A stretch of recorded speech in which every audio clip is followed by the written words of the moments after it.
triste muerte de Carlos, como dije, despertó al Bronco, al México Bronco. Y todos conocemos al México Bronco. Y hago un punto y seguido. La gente ya no tiene miedo. ¿Es correcto?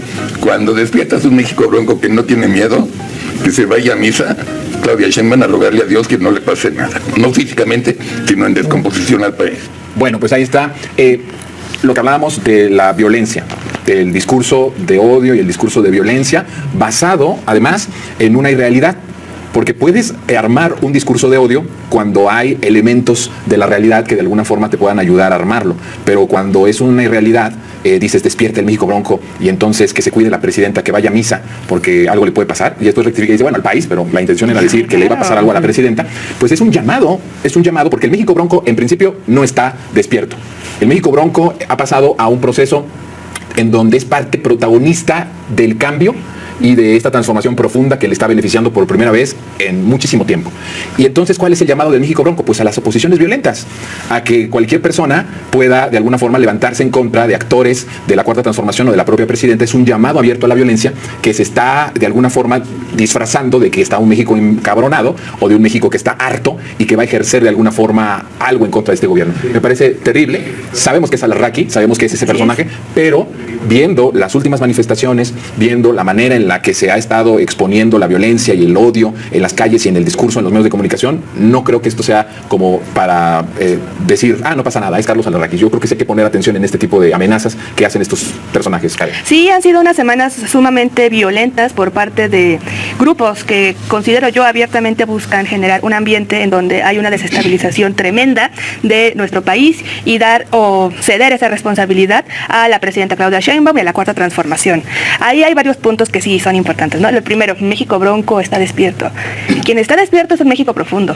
Es el México profundo que ha votado por una transformación del país de manera pacífica y que lo ha ratificado apenas hace un año. Ese es el México que está despierto. Hay ciertos grupos opositores que ya los conocemos de siempre, sí, y van a seguir los Alarraqui, los de Mola, todos estos señores que están enojados y señoras que están enojados por todo lo que han perdido del pasado, pero también hay ciertos descontentos orgánicos que no son los que hemos visto que se manifiestan de manera violenta. Eso sí hay que precisarlo. Creo que es un momento en el que hay que ser muy cuidadosos con las palabras, sobre todo porque en un ambiente de odio que ya pasó no solamente de la pantalla sino a las calles, pues este tipo de declaraciones resultan sensibles. Resulta sensible que una voz pública de la oposición le diga a la presidenta que se tiene que cuidar y que mejor se vaya a misa.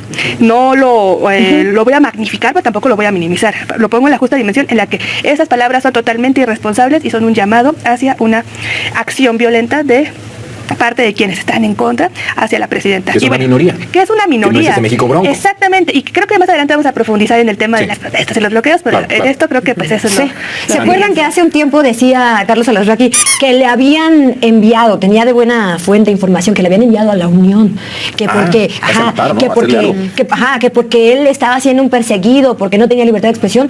¿Qué más libertad de expresión quiere Carlos Alarraqui que lanzar una amenaza directa en un espacio a la presidenta? Sí. Eso es una amenaza totalmente, y no lo tomemos como algo menor, porque recordemos lo de Jorge Romero, nos falta la violencia. ¿Y qué sucedió? Efectivamente hubo violencia, que agarraron a los jóvenes, y esto es una llamada, o sea, toma el espacio y dice, poquito a poco ahí vamos, que se vaya a misa. El otro que está diciendo, le están rascando los al tigre, ¿no? Ajá. Entonces son amenazas que están lanzando, y no lo tomemos como algo menor, porque pues sí, efectivamente podemos decir, nadie ve a Carlos Alarraqui, pero Alarraqui tiene un gran poder, que es el poder económico. Pero sí lo ven. Sí. El gran asunto de esto es que sí logra capturar a todo un grupo de audiencia, que no es poco, que cada uno de sus videos los ve muchísima gente.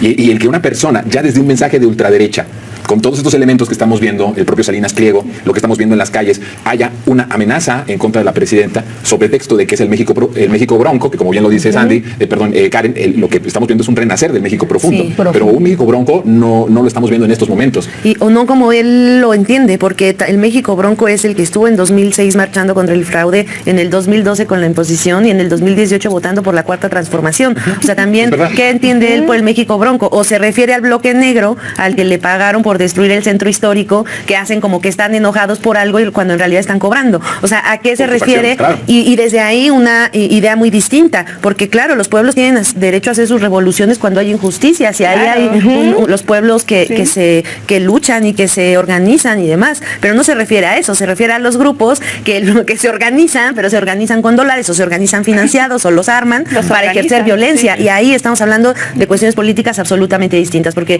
la violencia como una discusión de los pueblos, etcétera, como parte de otro elemento contextual, es un debate, pero lo que él se está refiriendo son a los grupos de choque, de odio. Exacto. O sea, al odio inmediato que estamos viendo hoy se está ejerciendo. Sí, eso que tú dices del México Bronco es muy importante, porque sí, por supuesto, si lo ponemos como en tiempo y espacio más cercano, en 2006, toda esta cuestión de cómo hubo esta indignación, que sin embargo no paró el fraude electoral, eso debemos de decirlo, pero que sí provocó, eso sí es importante, porque hubo una organización, pero no paró el fraude electoral. Pero ha venido estas intenciones del México Bronco desde los 60s, en plena guerra sucia, la resistencia de los jóvenes, de los movimientos estudiantiles, incluso de los guerrilleros, y de un montón de organizaciones que estaban en contra del sistema autoritario que en ese momento estaba comandado por el PRI, que después regresa. Estaba yo viendo este asunto de la guerra sucia, de la represión en contra del pueblo, duró 20 años, de los 60s a los 80s. Ajá. Y en medio de eso, la matanza del 68, el halconazo en el 71, y entonces estamos viendo que ese México Bronco tuvo expresiones en diferentes luchas sociales desde los 60s,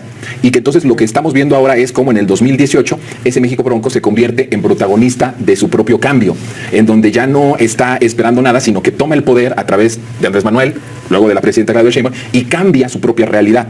Pero ya no es un México Bronco en contra de este gobierno, porque este gobierno ya es el pueblo. Ya no sería como un México Bronco en contra de sí mismo. ¿Me explico? Exactamente. Que esa es la parte más sustancial. Y entonces tienen que aludir a esa figura del México Bronco para amenazar a la presidenta. Y fíjate que, bueno, algunos dicen que la guerra sucia se extendió todavía hasta inicios de los 2000, pensando en todos los movimientos que hubo en contra del neoliberalismo, de las políticas neoliberales, de Salinas, de Zedillo, todavía de Fox, y que forma parte de este momento histórico en donde se caracteriza, uno, por la insurrección de los pueblos, de grupos organizados, y dos, por la represión sistemática por parte del Estado. Así que ese México Bronco pues seguía vivo, y sí, en efecto, se canaliza gran parte de este gran descontento en el fraude, en el desafuero de Andrés Manuel, pero eso eran las expresiones del México Bronco. Es importante eso, Karen, porque el asunto que tú estás hablando de que se extendió la guerra sucia, efectivamente no termina en los 80s, con la implementación de la guerra contra el narco, se convierte permanentemente como en una maquinaria de exterminio y represión permanente. Se transformó. Además ya estaba el ejército en las calles,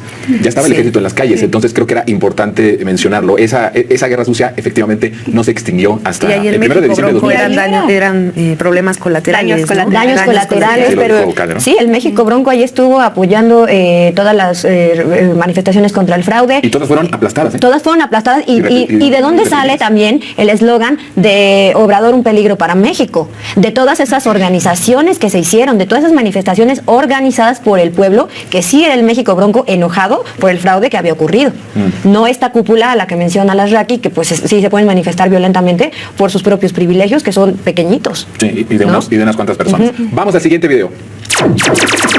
Se les voy a traer las fotos de quiénes son los principales generadores de violencia desde el gobierno de Morena. Y la gente, cuando los ve en la calle con carácter y con determinación, hay que enfrentarlos y ponerlos en su lugar. Una pinche gritiza y ahora hay que ponerlos en su lugar. Y dos cachetadas también, para que aprendan. Porque si no, no se va a arreglar este país, cara. A Larraqui amenazando a la presidenta, y este Porro hablando con Larraqui también, de que si encuentras allá a un morenista, que le gritones y cachetadas.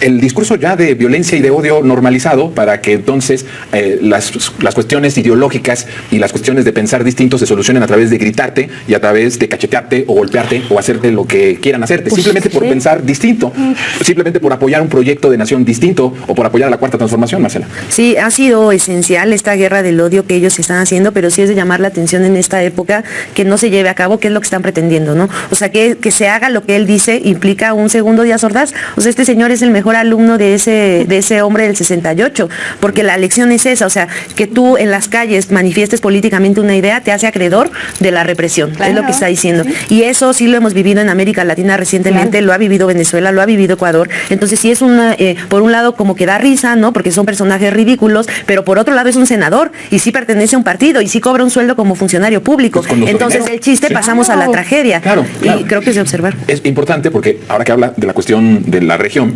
sí sucede en ciertas regiones latinoamericanas, tal vez en un ambiente con mucha más polarización. En el caso de nuestro país se está queriendo meter en este asunto Polarizar. cuando no hay elementos para estar polarizados. Hay un consenso pacífico mayoritario a favor de un proceso de transformación. Y con todo y eso están pidiendo e invitando que a las mayorías se les cachetee y se les golpee. Pero bueno, es que Alito así se expresa.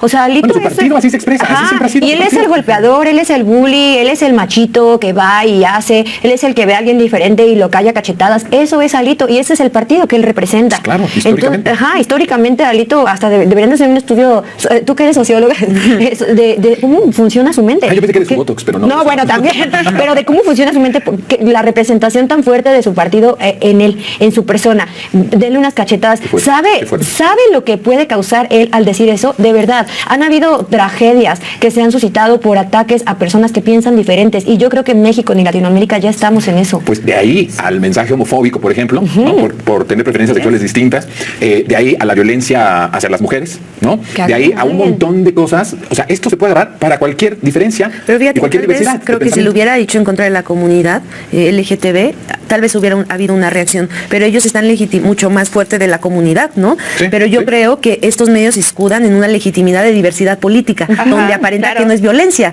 él está dando su punto de vista. Entonces también hay que pensar, ¿no? ¿Dónde está la comunidad que dice también, eso sí es una violencia al pensamiento distinto, como dice Sandy? Sí, y también se escudan en querer presentarlo como una metáfora, ¿no? No hablar en sentido totalmente literal, sino pues solamente lo dijimos, pero no llamamos a que sea. Aunque aquí sí dice cachetear, ¿eh? No, o sea, sí, pero lo dice, se podría interpretar que ellos dicen en términos políticos, literarios, metafóricos. Sabemos que no es así. Alito es un porro con todas las letras. Alito representa lo peor del PRI y también lo peor tanto en términos partidistas como en términos de cómo se ejercía el poder cuando era en el Estado. Represión, violencia, corrupción, nepotismo, tortura, desapariciones. Eso está súper presente en la figura de quien hoy está al frente de este partido que está en decadencia y en futura desaparición. Sí. Así que el que lo diga no nos sorprende, pero sí nos preocupa, porque representa un partido político y porque también se le está pagando con erario de todas y de todos nosotros. Y eso conlleva un código de ética como servidores, que ellos también lo deben tener. Responsabilidad de ética van a tener estas personas. Hay personajes que entran al partido y como que se introducen al partido. En el caso de Alito, es más bien el partido se introdujo en él. Sí, él lo encarna. Él se encarna todo este PRI, de lo que hablábamos el video pasado, de la guerra sucia que se extiende de 60 a los 80 y después continúa también con el panismo. Bueno, pues ahí está.